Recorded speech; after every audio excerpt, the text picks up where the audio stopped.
مجھے تو یقین ہے کہ ہم جیت جائیں گے. مقابلہ تو ہے, اس میں کوئی شک ہی نہیں, مقابلہ ہے. پرانی ٹریڈیشنل پارٹیاں ہیں, بڑے بڑے مہارتھی ہیں میدان میں, تو ان کا ایک سیاست میں تجربہ بھی ہے, باقی چیزیں بھی ہیں, اور خاص کر یہ تیسرے درجے کی سیاست جو ہے وہ مجھ سے زیادہ جانتے ہیں, جس کو فاؤل گیم جس کو کہتے ہیں, تو وہ بھی جانتے ہیں. تو لیکن مجھے یقین ہے کہ آج کا ووٹر جو ہے وہ پرانے زمانے کا ووٹر نہیں.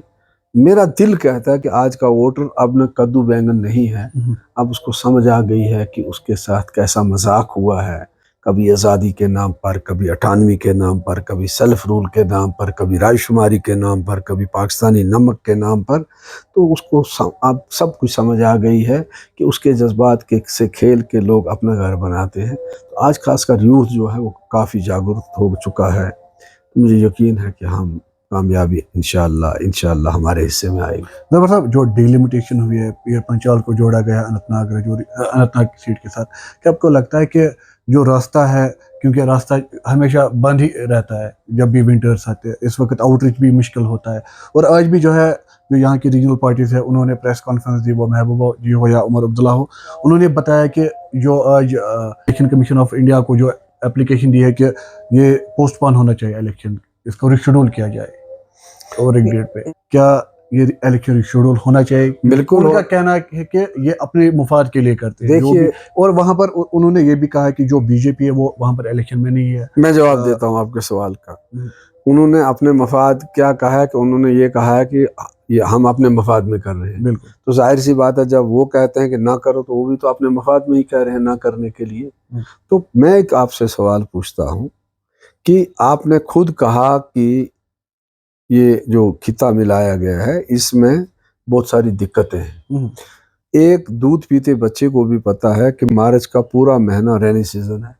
پہلے تو سرکار کو اس فیز میں یہ الیکشن رکھنا نہیں چاہیے تھا, یہ آخر میں رکھنا چاہیے تھا. جون میں بارشیں کم ہوتی ہیں, ایکسیپشنلی کوئی چیز ہو جائے دیٹ وہ ایک الگ بات ہے, ایک روٹین جو ہے. تو مارچ سارا بارشوں میں, اولے گرنے میں, برف باری میں گزرا. کشمیر کے اندر بھی برف باری ہوئی, اور پیر کی گلی میں تو یہاں پانی کا ایک قطرہ گرے گا وہاں برف گرنی ہی گرنی ہے. جس روز فارم بھرا میں نے اس روز بھی برف گر رہی تھی, ہماری گاڑیاں نہیں آ سکی پار سے. اگلے دن بھی برف گر رہی تھی. تو اب کل تک لینڈ سلائیڈ تھی.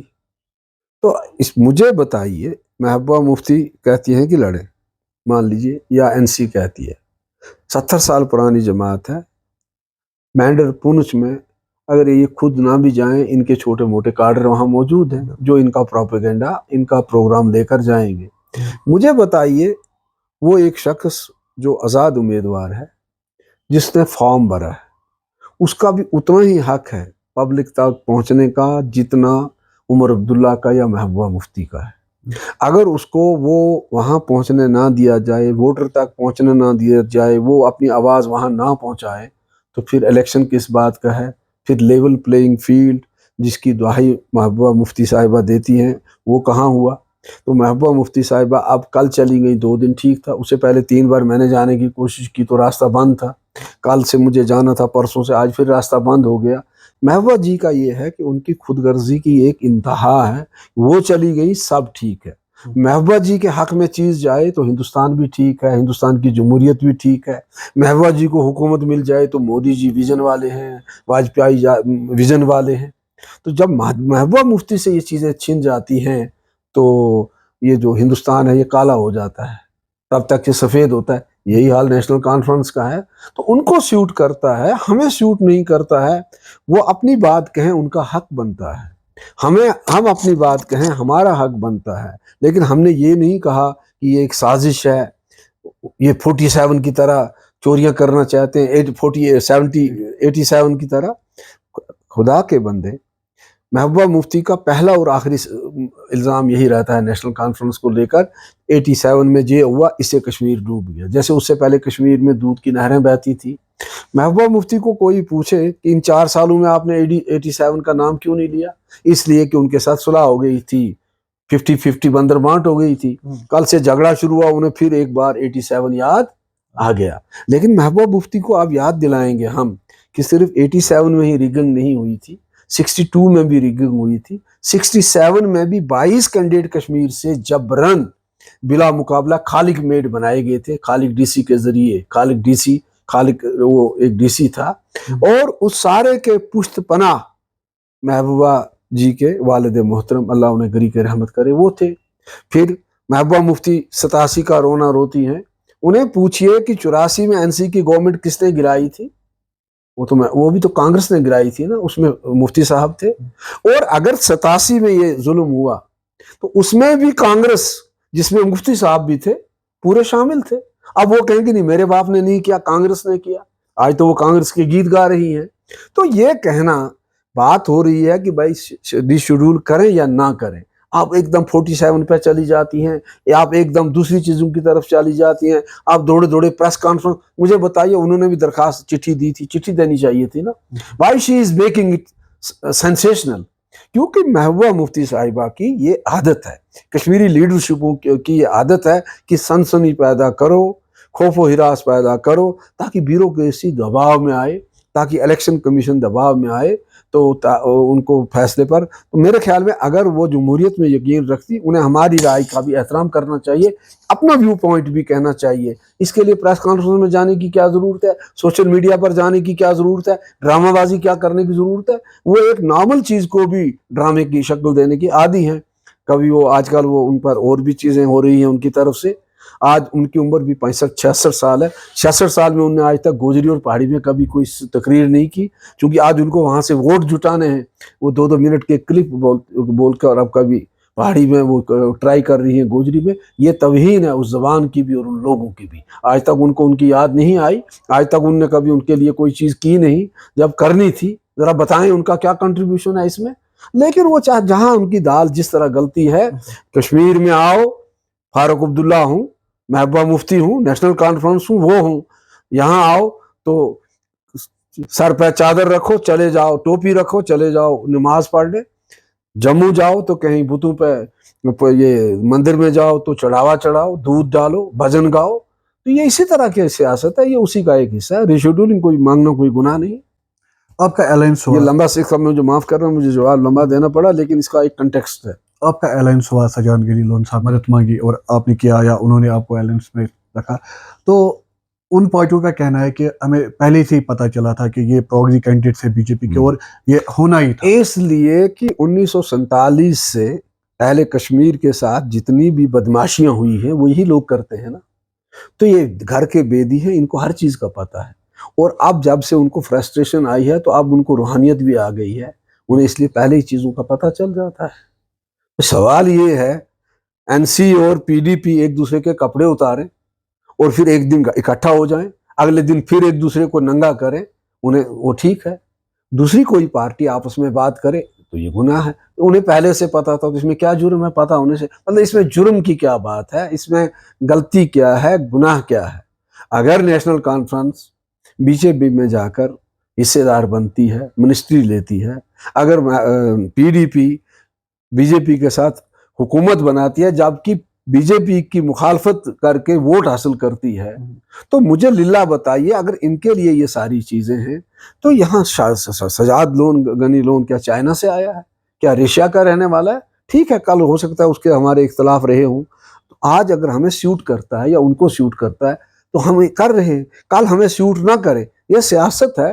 سیاست میں ایک چیز دیکھی جاتی ہے کہ پارٹیاں اپنے اپنے مفادات کے تحت کام کرتی ہیں۔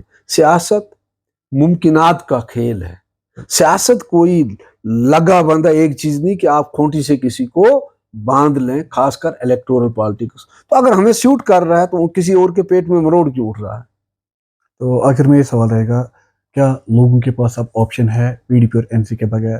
بالکل ہے، بالکل ہے، کیوں نہیں ہے؟ وہ کون سے آسمان سے اترے ہوئے لوگ؟ پارٹیاں نہیں ہوا کرتی تھی نہیں، ویسے بھی وہ کون سا آپشن تھے؟ وہ کوئی آپشن تھے ہی نہیں، دے ویر دی بیڈ آپشنس۔ ان لوگوں نے ہی تو یہ ساری تباہی، جتنی تباہی، بربادی، ذلت، کشمیر اس وقت اندھیرے میں ڈوبا ہوا، اس کے لیے کون ذمہ دار ہے؟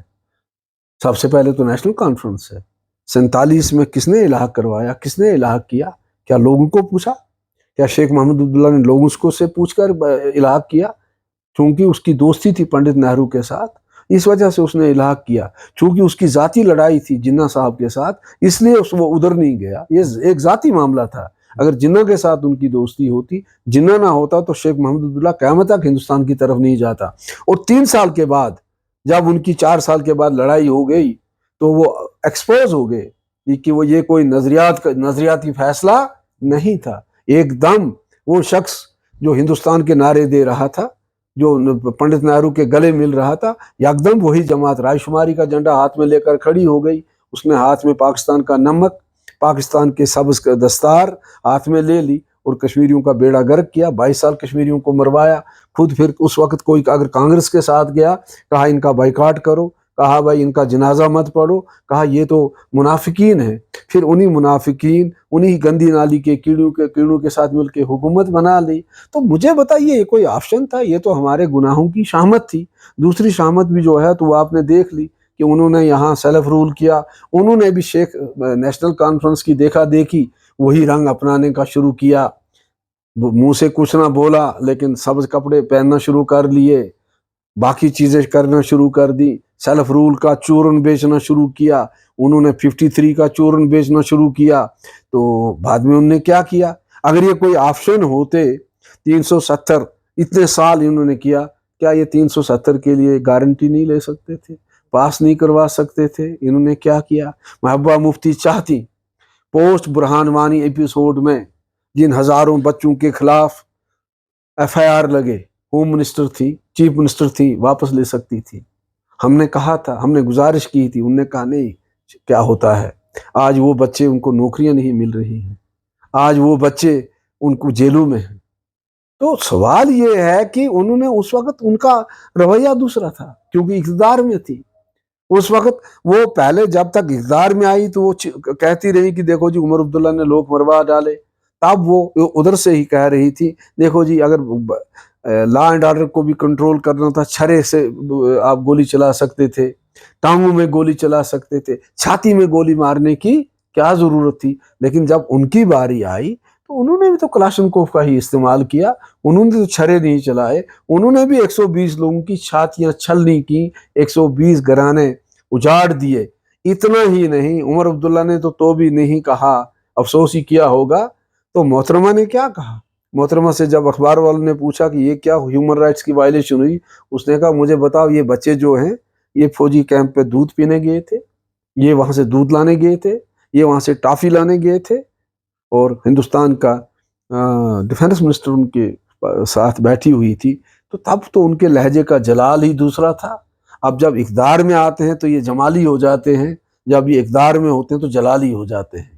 تو اس وقت آگ سے لوگوں کو یہ جلاتے ہیں، تو جب پاور چلا جاتا ہے تو آنسو بہا کے اس آگ کو بجھانے کا ایک ڈرامہ رچاتے ہیں. تو یہ کون سے آپشن ہے؟ یہ کوئی آپشن ہے ہی نہیں سرے سے.